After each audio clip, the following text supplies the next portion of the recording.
كاب استوديو زينا إيري تي في عزوز سلامتنا تقبلوا زخبركم تعزبتنا كما يتوعلوا روحوا سبعلت امكات كوخنا لكم منا تمننا نلومي السلوس عسر جعت الري فريق معلتن فرغان زي تدالو زينا مستنادو نفلم علونا نمكتالكم بخبر زعدم إيران قبل سلاسي فلما كان درست زينا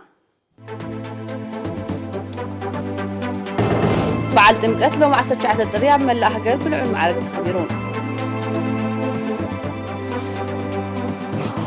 أب ماكل دن كالات تقامنت أب تكالات عنا عبيد خمسة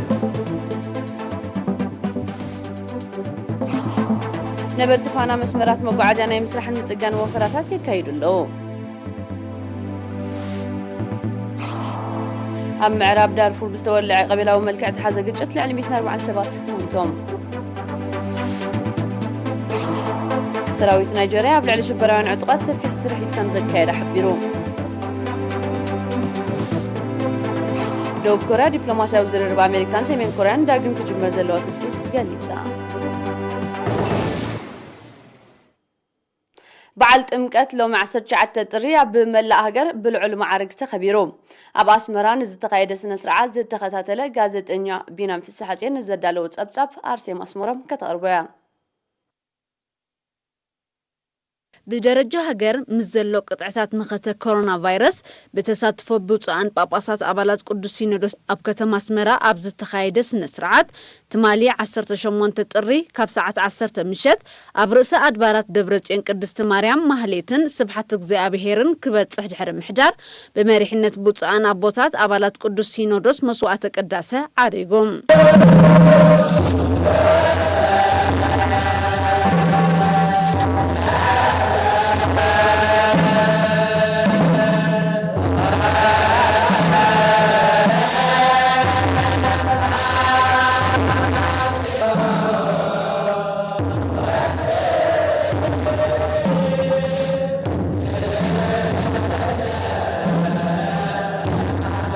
لومي أب ساعات نقول دما تابطيون ببوصات باباسات تسنيون بلباسيان سب مسقل تعجبون أب قطر ميدا بحت مسكرم نابزركب بحرة امكات مسوردة وداسة مريم تعديلون تصولت سرعة قداسين كيدانن كمون تصولت وانجيل بتيحهم نتاريخاوي أمتصاصان منفساوي ملእኽት ናይቲ በዓል ብዝምልከት ኣብ ዝተወሃበ ኣስተምህሮ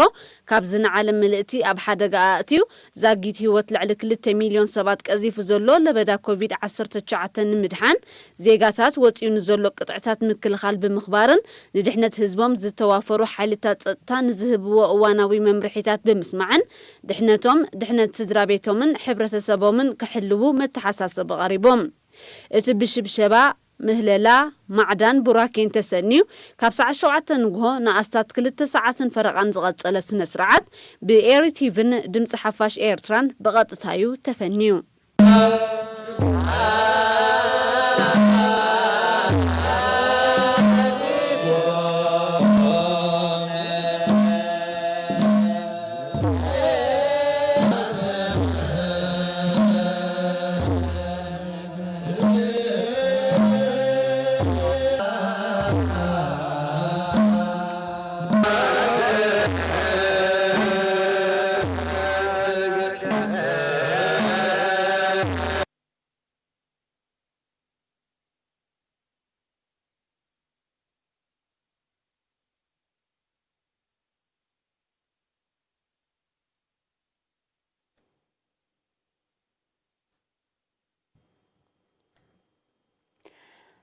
أب نؤز زبا مأكل دنكاليا بزتخايد غوسغوسات تطقامنت نبرتي أب تكالات عنا كم زعبيه تغليصوم حلافي تكالت عنا بتنؤز زبا نرس عبد صالح نيرينا بزهبو حبريتا تعنا نفس طوراتن عشلاتن نموحاس بز سلاسل قطال عمام أب زعمزي كنكن قدم حرسي بخلت ميتاويت اغلغلوت حرس دما بحاموشت ميتاويت كم دوسخه بمنقاس أب مصاي نابزل على درجه نمديابو كم زسرح حبيرو أب تكالت عنا كاب تكالت عنا رحقا أب زركبا عدتات بمنقسقاس نهصانات سرع كتابت كم زوهاب زتقسنس عبدو ሸፈነ ክታብ 98 ሚእታዊት በፂሑ ከም ዘሎ ወለንታዊ ምርምር ናይ ዝገብሩ ቁፅሪ ምስ ናይ 2019 ክነጻጸር እንከሎ ድማ ብ40 ሚእታዊት ከም ዝዓበየ ብምግላጽ ሕሙማት ሽኮር ጸቕጢ ደምን ኣዝማን ዝገብርዎ ስሩዕ ክትትል ኣብ ዘይተመሓላለፍቲ ሕማማት ተፈጢሩ ካብ ዘሎ ኣፍልጦ ዝነቐለ ምዃኑ ኣብርሂዩ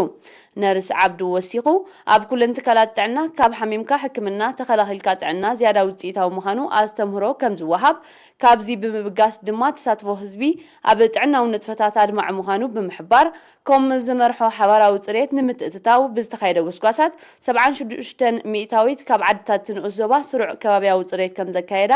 70 ሚእታዊት ካብ ነበርቲ ከዓ ተጠቀምቲ ዓይኒ ምድሪ ምዃኖም ኣፍሊጡ ኣብ ንኡስ ዞባ ማእከል ደንካልያ ሓደ ኮማዊ ሆስፒታልን ክልተ መደበራት ጥዕናን ኣለዋ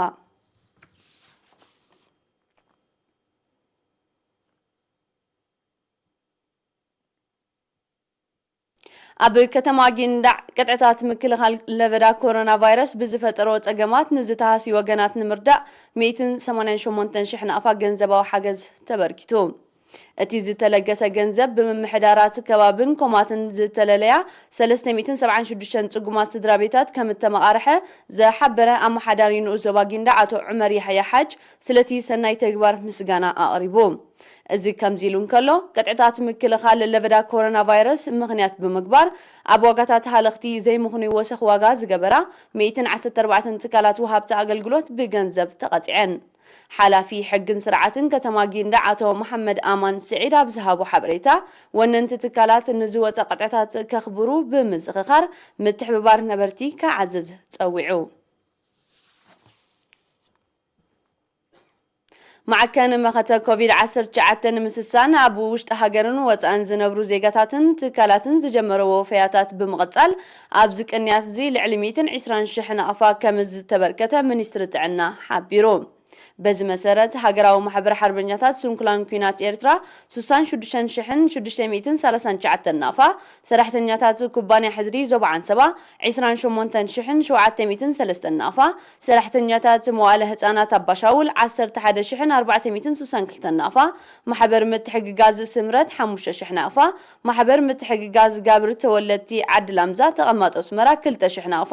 ማሕበር ምትሕግጋዝ ቅዱስ ሚካኤል ተወለድቲ ገሽናሽም ተቐማጦ ኣስመራ ድማ 2,000 ናፋ ኣብ ሕሳብ ማዕከን መኸተ ኮቪድ 19 ኣታው ገይሮም ብዘይካዚ ማሕበር ምትሕግጋዝ መድሃኒ ዓለም ደቂ ተማጅላ ተቐማጦ ኣስመራ 1,500 ናፋ ትካል መሸጣ ፈትልን መላጉምን ሃብተ ማርያም ገብረ ዝጋቢሄር 1,000 ናፋ ባር ዓለም መብራህቱ 1,000 ናፋ ድኳን ተስፋጽዮን በረኸት 1,000 ናፋ መኽዘንን ኤሌክትሮኒክስን ሓዳስ ስዒድ 1,000 ናፋ ትካል መድህን ወልዱ 1,000 ናፋ ድኳን ስፉይ ክዳውንቲ ህይወት ገብረ ስላሴ ድማ 1,000 ናፋ ወፍዮም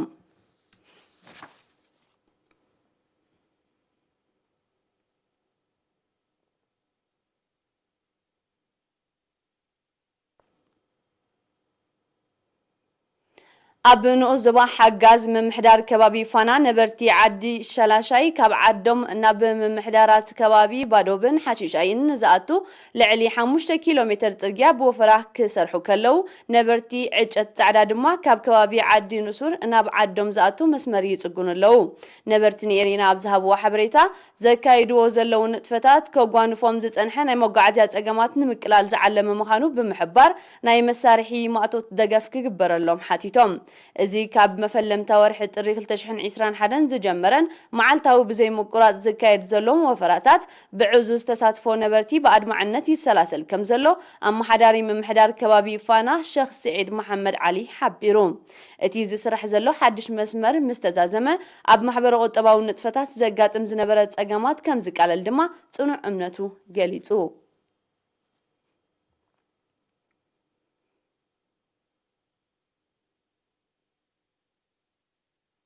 ድሕሪ ዝሓጻር መሰጋገሪት ኣህግራዊ ዜናታት ክስዕብዩ ምሳና ጽንሑ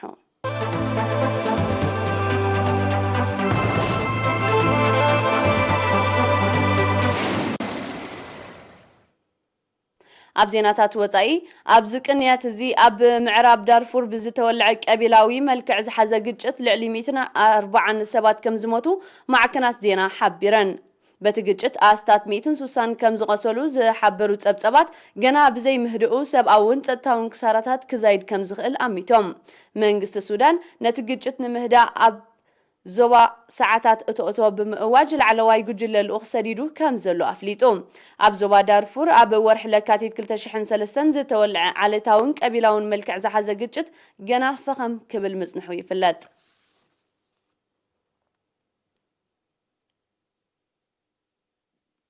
ሰራዊት ናይጀርያ ኣብ ሰሜናዊ ክፋል ሃገሩ ኣብ ልዕሊ ዝንቀሳቐሱ ሽበራውያን ዕጡቃት ኣብዚ ሳልስቲ ዚብ ዘካየዶ ሰፊሕ ስርሒት ኣብ ልዕሊቶም ዕጡቃት ከቢድ ሰብኣውን ዋታውን ክሳራታት ከም ዘውረደ ሓቢሩ በቲ ስርሒት ኣብ ዝሓለፈ ቀረባ መዓልታት ኣብ ትሕቲ ዕጡቃት ንዝኣተወ ወተሃደራዊ ማዓስከር ከም ዝመንጠለውን እቲ ሰራዊት ኣፍሊጡ ብወገንቶም ዕጡቃት ዝተዋህበ መግለፂ እኳ እንተዘየለ ዓሰርተታት ሽበራውያን ከም ዝተቐትልዮም ኣዘዝቲ ሰራዊት ናይጀርያ ዝሕብሩ ዘለው ኣብቲ ስርሒት ብውሕዱ 7 ወተሃደራት ናይጀርያ ከም ዝተቐትሉ ማዕከናት ዜና ንሰብ መዝተ ሃገር ብምጥቃስ ኣቃሊሐን ኣብ ሰሜናዊ ክፋል ናይጀርያ ዝንቀሳቐሱ ሽበራውያን ዕጡቃት ብዘካየድዎ ተደጋጋሚ መጥቃዕትታት ጸጥታዊ ኩነታት እቲ ከባቢ እናንቆልቆለ ይመጽእ ከም ዘሎ ይግለጽ ካብ 2009 ኣብቲ ከባቢ ብዝካየድ ዘሎ መጥቃዕትታትን ስርሒታትን ህይወት ኣስታት 40,000 ሰባት ከም ዝጠፍአዮም ጸብጻባት ዝሕብሩ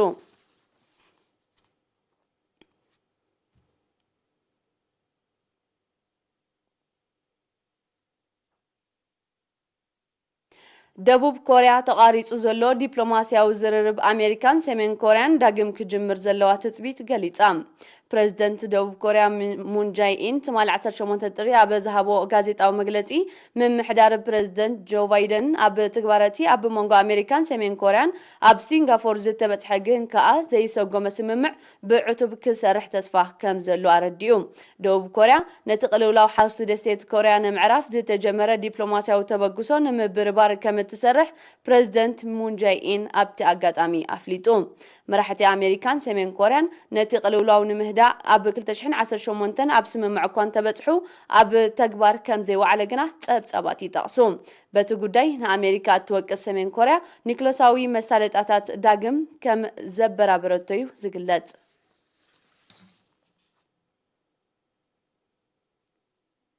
ኣብ ሰፊሕ ክፋል ኢንዶኔዥያ ዝወቅዕ ዘሎ ዝናብ ዘስዓቦ ሓደጋታት ዕልቕልቕን ምህማም መሬትን ሰብኣውን ንዋታውን ክሳራታት ይወርድ ከም ዘሎ ካብቲ ከባቢ ዝተፈነወ ዜና ኣረዲኡ በቲ ተፈጥራዊ ሓደጋ ዛጊት 15 ሰባት ከም ዝሞቱን ቁጥሮም ዘይተፈልጠ ሓያሎ ደሃዮም ጠፊኡ ከም ዘሎን ሰብ መዝተ ሃገር ሓቢሮም በቲ ሓደጋ ኣብ ትሕቲ ቅርጺ ከቢድ ዕንወት ብምውራዱ ልዕሊ 50,000 ሰባት ከም ዝተመዛበሉ እቶም ሰበስልጣን ብተወሳኺ ኣፍሊጦም ኣብቲ ከባቢ ዝወቅዕ ዘሎ ዝናብ ይቕጽል ብምህላው ኩሉ መዳያዊ ክሳራታት ክዛይድ ከም ዝኽእል ክኢላታት ሜትሮሎጂ ኣሚቶም ኣብ ኢንዶኔዥያ ብዘጋጥም ተደጋጋሚ ባህርያዊ ሓደጋታት ሰብኣውን ንዋታውን ክሳራታት ከም ዝወርድ ዝጠቐሱ ጸብጻባት ኣብ ዝሓለፈ ሰሙን ኣብ ደሴት ሱላውሲ ብዝተኻየደ ሓደጋ ምንቅጥቃጥ ምድሪ ኣስታት 80 ሰባት ከም ዝሞቱ የረድኡ ኣብቲ ሃገር ትማል 18 ጥሪ ብዘጋጠመ ሓደጋ ኖት እሳተ ገሞራውን ማሕበረ ቁጠባውን ኣከባቢያውን ክሳራ ከም ዝወረደ ይዝከር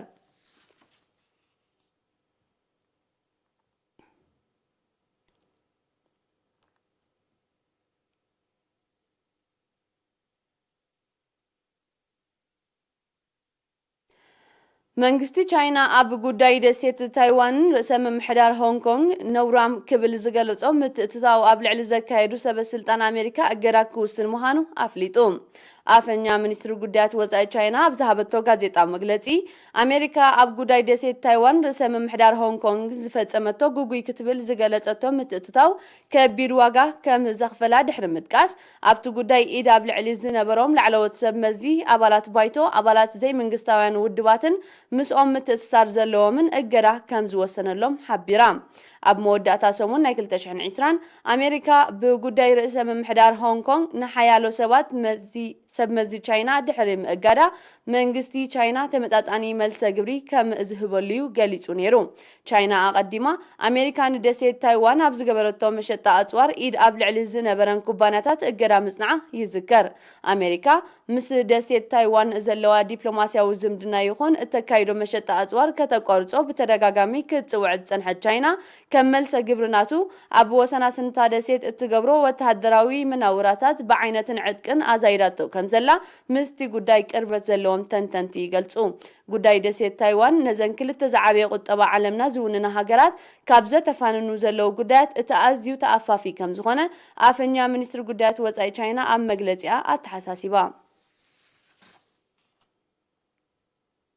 ቤት ጽሕፈት ምክልኻል ኣሜሪካ ብ17 ጽሪ ኒውክለር ክወደደለን ዝኽእል ደብደብቲ ነፈርቲ ኣብ ሰማያት ማእከላዊ ምብራቕ ከም ዝዝንብያ ንዘውፅኦ መግለጺ ኢራን ብትሪ ተቃዊማቶም። ፔንታጎን ኣብ መግለጺኡ እቲ ፍጻመ ናይ ምክልኻል ዓቕሚ ኣሜሪካ ንምንጽብራቕ ዝተወስደ ወሳኒ በረራ ምዃኑ ይሓቢሩ።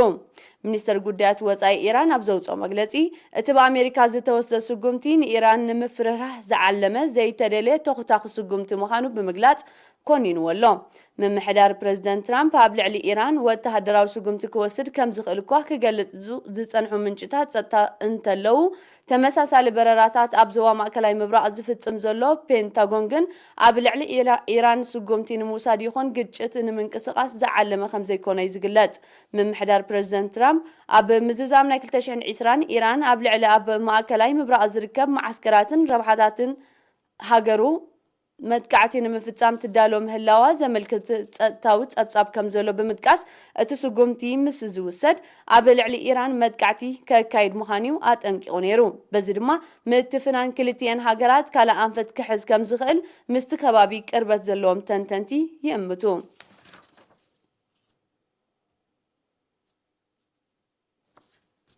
ናይ መወዳእታ ዜና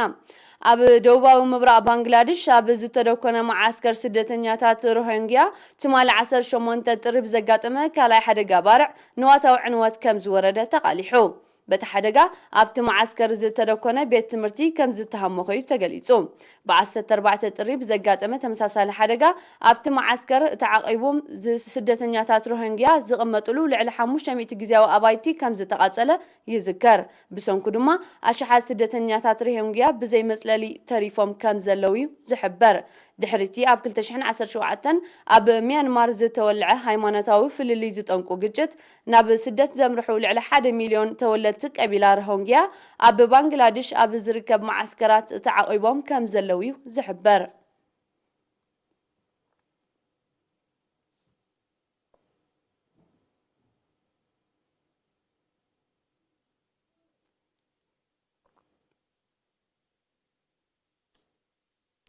ንሎሚ ሶሉስ 19 ጥሪ ፍርቂ መዓልትን ፈርቓን ዝተዳለዉ ዜናዊ መሰናዶና ኣብዚ ተዛዚሙሎ ንስለምክታልኩም ነመስግን ደጊምና ርሑስ በዓል።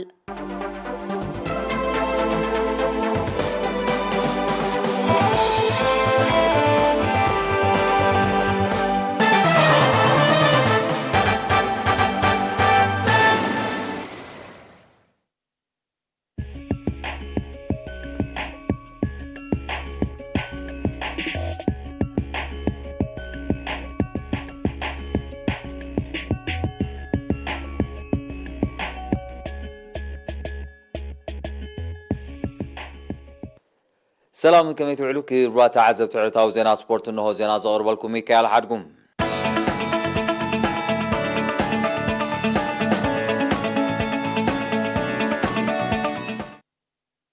بمغنيات زمبل ساسان حرن عمد زغري سرعيت فنقل بإمباس هاجر إيرترا بسودان تودي بوزو كارزولو سبورتا ودودات كعسو غري يغطل كم زولو كام محبركو ميرترا بكارتونز بزحنا حبريتهم ملكيتهم زوددرات نعسوتو كلتا كانتاتات بمترنا زكير زلو كينو كسا حجي 48 صوتاتات بمكياد نامني حمشي زورايا مرح كم زلو يتزبصحن حبريتا وسيو خافليطوم تمالسونا بستغيد قطمات مسلم كت فلما استصاتا كانتاتات لا سالن سيتيتين نيران فلما لا سال كان مختار شوتو بمركاب كتمرحن كلا سيتيت كاب تصاتا لامك مغدي كلا موصعت شوتو بمركابا مسلا سالته معراريا دعر حيده دقائق سيتيت እንደገና ካብ ላሜክና መርሒነ ዝመለሰት ሾቶ ብምርካብ نسيت كابل حريته جيسا كلته وحركة مرحة جميرام انتقلنا لا سالة كان مختار عندنا شوطه بمركبات صوتها بناي كلته بغلته وتيتين عرفت مريحهم ድሕሪ ዕረፍት ኣብ ዝቐጸለ ግጥም ሙኽታር ንላሳለ ሳልሰይ ሸቶ ብምዝጋብ ሃትሪክ ክሰርሕ ከሎ ሰቲት ካብ ተጻዋታያ ጆን ወድግደ ማዕረ ዝገበረታ ሸቶ ብምዝጋባ ጸወታ 3-3 ምዃኑ ርስኑ ዓረገም ጸወታ ከምዚ ኢሉ እናቐጸለ ላሳለ ካብ ኣጥቃዕ መርሃዊ መዕወቲ ሸቶ ብምርካባ እቲ ግጥም ብዓወታ 4-3 ተዛዚሙ ኣብዛ ጸወታ ናይ ሰቲት ላሜክ ይብል ተጻዋታይ ተባሂሉ በዚ መሰረት ካብ ምድብ ህ ጋንታ ኣልነስር ካብ ምድብ ለኻ ጋንታ ሰቲት ናብ ዝቕጽል መድረኽ ክሰግራ ብዘይምኻለን ተገሊፈን ከም ዘለዋ ካብ ኣካይድቲ ናይቲ ውድድር ዝተረኸበ ጸብጻብ ይሕብር ስዒቡ ዝቐጸለ ጸወታ ጋንታታት ኣዱሊስን ሻሊኩን ዘካየዶ ግጥም ነይሩ ኣዱሊስ ኣብዛ ግጥም ላዕለዋይ ኢድ ክትሕዝን ከላ ኣብዛ ጋንታ ዝጻወቱ ኣሕዋት ዝኾኑ ንኣምን ዘርኣይን ሰናይ ዘርኣይን ዘርኣይዎ ብሉጽ ዝኾነ ጸወታ ብተዓዘብቲ ኣድናቖታት ሪፉ እዩ ንኣምን ዘርኣይ ኣብዛ ጸወታ 3 ሸቶታት ብምዝጋብ ሃትሪክ ክሰርሕ እንከሎ ሓዊ ዝኾነ ሰናይ ከዓ ኣብ ማእከል ሜዳ ብሉጽ ዝኾነ ጸወታ አንጸባሪቑ እዩ እቲ ግጥም ካብ ብዓወታ ኣዱሊስ 5-2 ተዛዚሙ ንኣምን ዘርኣይ ኣብዚ ውድድር ብ6 ሸቶታት ዝመርሕ ዘሎ ተጻዋታ እዩ ክቡራት ተዓዘብቲ ዕለታዊ ዜና ስፖርት ኣብዚ ይፍጸም ሰላም